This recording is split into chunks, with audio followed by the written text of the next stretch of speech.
বন্ধুরা, স্বাগতম আমাদের আসামের বৈষ্ণব গুরু শ্রীমন্ত শঙ্করদেবের এটা বটদ্রবা সত্র।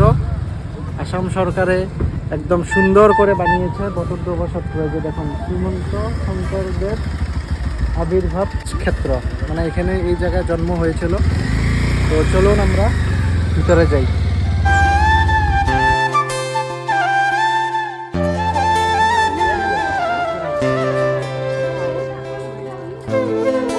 যে বন্ধুরা দেখুন, প্রায় 300 কোটি টাকা ইনভেস্ট করে 120 বিঘা মাটির উপরে নির্মিত হয়েছে এই বটদ্রবা সত্র।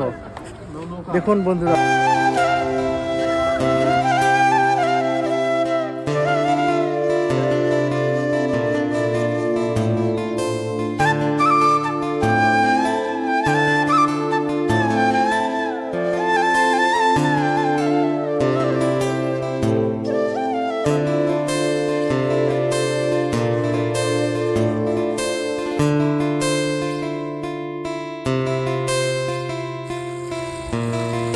এই যে ওদের জল পিপাসা পেয়েছিল, তাই ওরা ডাইরেক্ট জল খেয়ে নিচ্ছে।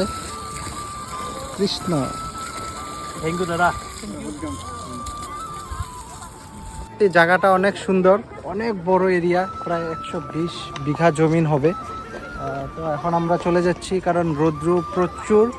এখানে বিকালে এসে অনেক ভালো লাগবে। তো আপনারা যদি কেউ এই যে এরকম ইউনিক টাইপের জায়গায় যদি আসতে চান, আর মহাপ্রভু শ্রীমন্ত শঙ্করদেবের বিষয়ে যদি জানতে চান, তাহলে এই জায়গাটাতে আপনারা অবশ্যই আসতে পারেন, কারণ এটা আসামের একটা বিখ্যাত পর্যটনস্থলী আর ভক্তদের সমাগমের একটা জায়গা হতে চলেছে। তো কৃষ্ণ বলে আজকের এই ভিডিওটা আমি এখানেই শেষ করছি। ধন্যবাদ। কৃষ্ণ দাদা। আর এই জায়গাটি ইনগ্রেশন বর্তমান হয়নি, কিন্তু এই জায়গাটি ভারতের গৃহমন্ত্রী অমিত শাহজির নেতৃত্বেই হয়েছে। প্রায় 300 কোটি টাকা ইনভেস্ট তিনি করেছে। আর এই যে দেখুন স্মারকপত্র।